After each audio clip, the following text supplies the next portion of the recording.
अस्सलाम वालेकुम। Welcome to our Urdu channel Urdu दर्स अदब। आज की क्लास में हम पढ़ेंगे मज़मून के बारे में। मज़मून है और इससे लिखा हुआ जो चैप्टर है वो आगे हम देखते हैं। उर्दू में मज़मून की इब्तिदा 19वीं सदी के दरमियान हुई। मज़मून किसे कहा जाता है? एसी को कहा जाता है। इस सिन्फ़ में मज़मून निगार किसी ख़ास मौजू पर मुदल्लिल बहस करता है और किसी ख़याल, तजुर्बे, वाक़े या तहज़ीबी व अख़लाक़ी पहलू को इस तरह पिरोता है कि क़ारी को मौजू के मुतालिक़ मुकम्मल व जामे मालूमात हासिल हो जाए।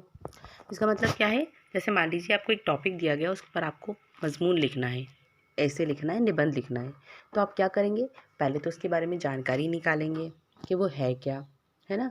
फिर उसके फ़ायदे और नुकसान क्या हैं, उसका ज़िंदगी पर क्या असर है ना? तो ये सारी चीज़ों को इकट्ठा करने के बाद हम उसको लिखते हैं और इस पर बहस भी होती है। तो इस सिन्फ़ में ख़याल को मरकज़ी हैसियत हासिल होती है, यानी इसमें सोचना भी बहुत होता है। मज़ामीन मुख्तलिफ़ मौज़ूआत पर लिखे गए हैं। सर सैयद ने अपने मज़ामीन के ज़रिए समाजी इस्लाह का काम लिया, यानी उन्होंने जितने भी मज़मून लिखे हैं उसमें उन्होंने समाज की इस्लाह की है ना? हमारे माशरे की। समाजी मौज़ूआत के अलावा अदबी मौज़ूआत पर भी मज़ामीन लिखे गए हैं। हाली, शिबली, मोहम्मद हुसैन आज़ाद, नज़ीर अहमद, नियाज़ फ़तेहपुरी, रशीद अहमद सिद्दीक़ी, मेहदी आफ़ादी, मिर्ज़ा फ़रतुल्लाह बेग, अबुल कलाम आज़ाद और ख्वाजा ग़ुलामुस सैयदीन वग़ैरह उर्दू के अहम मज़मून निगारों में शुमार होते हैं। ठीक है, ये इनके नाम हैं मज़मून निगारों के। मोहम्मद हुसैन आज़ाद का लिखा हुआ आज हम एक मज़मून पढ़ेंगे, लेकिन पहले इनकी सवाने हयात देख लेते हैं। इनकी विलादत यानी पैदाइश 1830 में हुई, वफ़ात 1910 में हुई। मोहम्मद हुसैन नाम आज़ाद तख़ल्लुस दिल्ली के रहने वाले थे। इनके वालिद मौलवी बाक़िर उर्दू के एक अहम अखबार के एडिटर थे, है ना? इन्होंने दिल्ली उर्दू अखबार में सन 1857 की जंग आज़ादी की हिमायत की थी, यानी जंग आज़ादी की तरफदारी वो करते थे दिल्ली उर्दू अखबार में, जिसकी बिना पर उन्हें मौत की सज़ा दी गई। यानी वो एडिटर थे तो वो उन्हीं लोगों की अंग्रेज़ों की मुखालिफत करते थे और जंग आज़ादी में अपनी ताउन देते थे, तो इसलिए उन्हें मौत की सज़ा दे दी गई थी।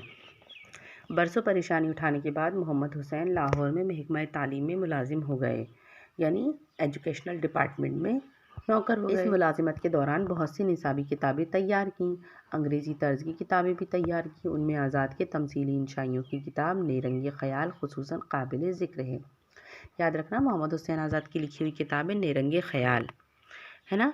ये एक अंग्रेज़ी टाइप की किताब भी थी, लेकिन उन्होंने जो तमसीली लिखे थे अपने इंशाइये, उसमें उनका नाम नेरंगे ख़याल है।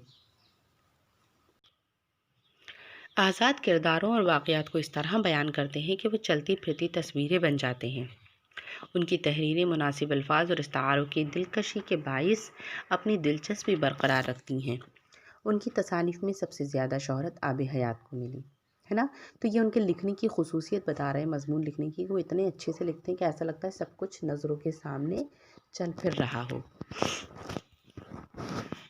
सबक नंबर 8, सिख फ़िरक़े के बानी बाबा गुरु नानक, यानी सिख फ़िरक़ा जिन्होंने ईजाद किया था उनके बानी बाबा गुरु नानक के बारे में ये मज़मून है।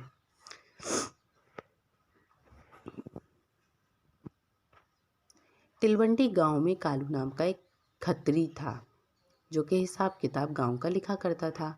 उसके घर एक लड़का पैदा हुआ। कालू खत्री बहुत खुश हुआ और लड़के का नाम नानक रखा।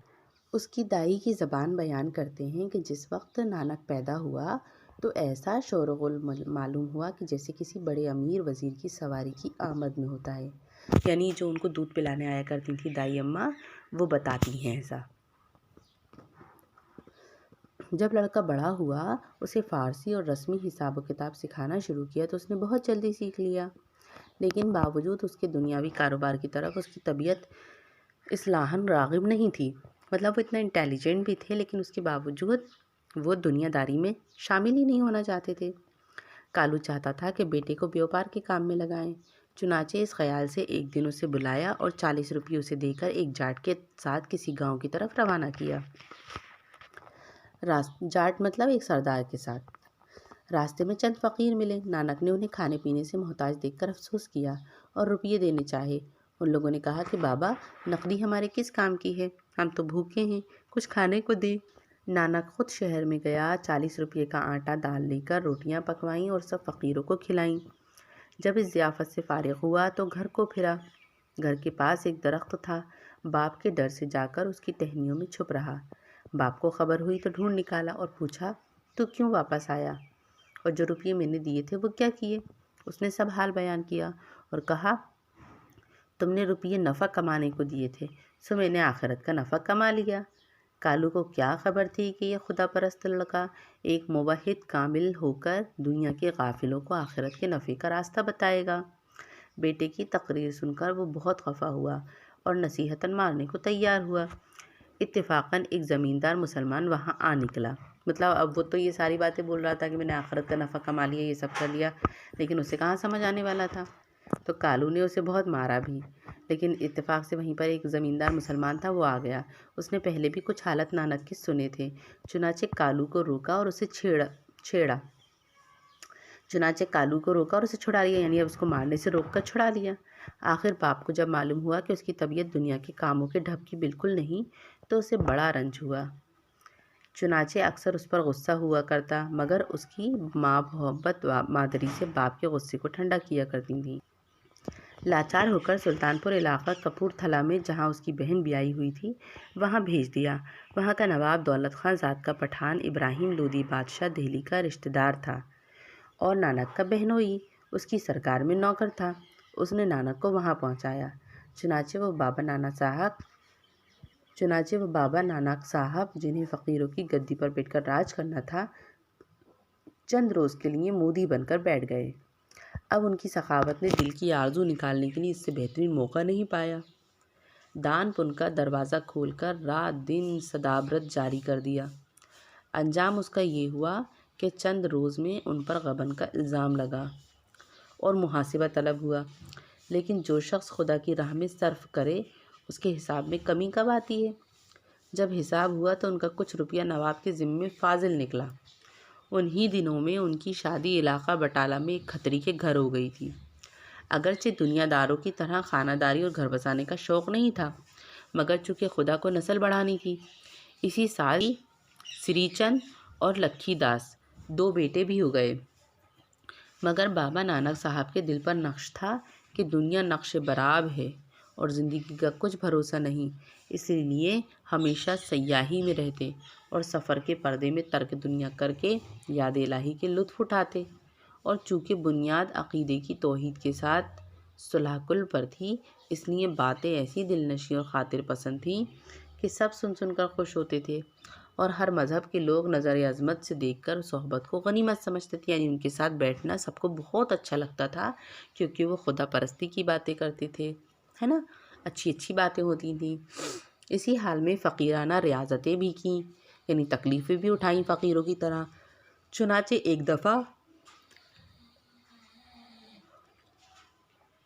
ایک دفعہ سلطان پور کے پاس بیاس دریا میں 3 دن رات پانی میں رہے اور ایک درخت کے نیچے بیٹھ کر بھگوان کی تپسیا کرتے رہے۔ غرض اسی طرح رفتہ رفتہ بالکل دنیا سے قطع تعلق ہو گیا اور گھر بار چھوٹ گیا۔ جب یہ حال ان کے سسرے نے دیکھا تو بہت رنج ہوا، انہیں بہت دکھ بھی ہوا۔ چنانچہ وہ نواب دولت خان کے پاس آیا اور اس سے کہہ کر بابا نانک صاحب کو بلوایا، مگر وہ ایسی اپنی دھن کے پکے ہو گئے تھے کہ ہر چند نواب کے آدمی گئے وہ باتوں میں ٹالتے رہے، نواب کے دربار تک بھی نہ آئے۔ کہتے ہیں کہ ایک دن بابا نانک صاحب کو نواب اپنے ساتھ مسجد لے گئے۔ نواب تو نواز میں مصروف ہو گئے، بابا نانک الگ بیٹھے دیکھتے رہے۔ بابا نانک صاحب نے کہا کہ نواب، تمہارے دل خدا کی طرف نہیں تھا، تمہارا دل تو قندھار میں گھوڑوں کی خریداری کر رہا تھا۔ نواب منصف آدمی تھا، اس نے بھی صاف کہہ دیا کہ فی الواقع میرا خیال ٹھکانے نہ تھا، یعنی اس وقت میرا خیال یہاں پر نہیں تھا۔ غرض بابا نانک نے بالکل دنیا سے کنارہ کر کے فقیری اختیار کی اور دن رات یاد الہی میں ڈوبے رہتے۔ جورو بچے ان کے باپ کے گھر جا رہے اور یہ ملک بملک دیس بدیس پھرنے لگے، خدا کی یاد کرتے اور آنکھیں بند کیے دل کا دروازہ کھولے بیٹھے رہتے۔ اس عالم میں 2 آدمی ان کے رفیق تھے، یعنی 2 شخص ان کے دوست تھے۔ ایک تو بالا نام کا شخص تھا کہ بچپن سے ان کے ساتھ تھا، کہ ہندو دھرمی تھا، اور دوسرا مردانہ نام کا ایک مسلمان تھا، ذات کا بھاٹ تھا، یعنی ذات سے تو وہ سردار تھا۔ ज़ात से वो एक भाट था। जब बाबा नानक साहब याद इलाही में बैठे थे, मर्दाना रुबाब बजाकर और तसव्वुफ़ और मारिफत के सूफियाना भजन गाकर दिल को रोशन किया करता। मर्दाना भी अजब होशियार और दाना था। उनकी मुफारकत में भूखा मरता, बच्चों को याद करके तड़पता और अक्सर बलाओं में भी मुब्तला रहता। ज़ाहिर में बहुत घबराता मगर उनका साथ नहीं छोड़ता और गुरु नानक साहब और भाई बाला को अपनी बातों से खुश करके दिल बहलाया करता था। बाबा नानक साहब अपनी स्याही के आलम में एमनाबाद में चंद रोज़ आकर रहे। यहाँ भी उनकी खुदा परस्ती और सफाई दिल ने बहुत से मोतक़िद जमा कर लिए। मोतक़िद जमा करने का मतलब ये है जो उन पर यकीन किया करते थे।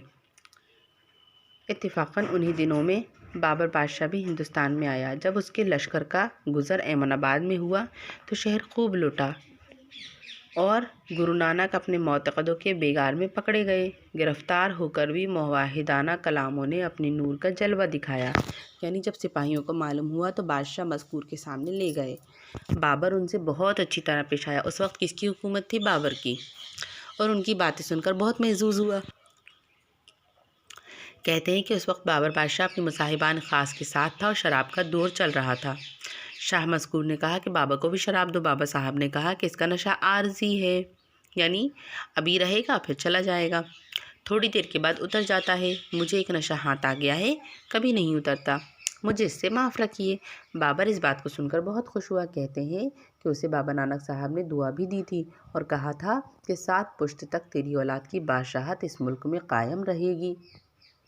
जब इस तरह फिरते फिरते दुनिया के सफ़र की मुद्दत तमाम हुई और सफ़र आखिरी का वक्त आया तो ज़िला गुरदासपुर में एक मुकाम पर आए और वहाँ एक धर्मशाला बनवाया और उसका नाम करतारपुर रखा। यहाँ बैठकर अपने बाल बच्चों को भी बुलवाया और जो चेले जा बजा थे यानी साथ में थे उन्हें भी जमा किया। चंद रोज़ लोगों को अपने चंद नसाहिद से फैज़ बख्श। उनके मानने वाले सिख कहलाते थे। पैगाम अजल आया और 70 बरस की उम्र में इंतकाल किया। 70 साल की उम्र में उनका इंतकाल हो गया। बाबा नानक साहब की खुदा शनासी और वहदत परस्ती की बातें जो ख़ास व आम में ज़बान ज़द हैं, नहायत दिलचस्प और पुरतासीर हैं। इस एक दफ़ा बाबा नानक हरिद्वार के मेले में फिर रहे थे। चंद ब्राह्मणों को देखा कि अपनी रस्म मजहबी के बमुअज्जम मशरिक़ को मुँह लिए हुए दरख्तों का पानी दे रहे हैं कि पितरों को इसका सवाब पहुँचे। बाबा नानक जी उनके सामने जाकर खड़े हुए और मगरिब को मुँह करके इस तरह उछालने लगे। वो लोग उन्हें पहचानते न थे, समझे कि ये गंवार फ़कीर पूजा पाठ के तरीक़े से बेखबर है। चुनाचे हंसकर कहा कि बाबा ये क्या करता है? उन्होंने कहा कि करतारपुर में मेरे खेत हैं, उन्हें पानी देता हूँ। उन्होंने कहा भला ये क्या अकल है, यहाँ से वहाँ तक 17 कोस का फासला है, ये पानी इतनी दूर क्यों कर पहुँच सकता है? बाबा जी ने हंसकर कहा कि इतनी दूर भी पानी नहीं पहुँच सकता तो भला तुम क्यों कर उम्मीद के है कि 4 चुल्लू पानी जो यहाँ छिड़क रहे हो दूसरी दुनिया में तुम्हारे पितरों को पहुँच जाएगा। बाद इसके चंद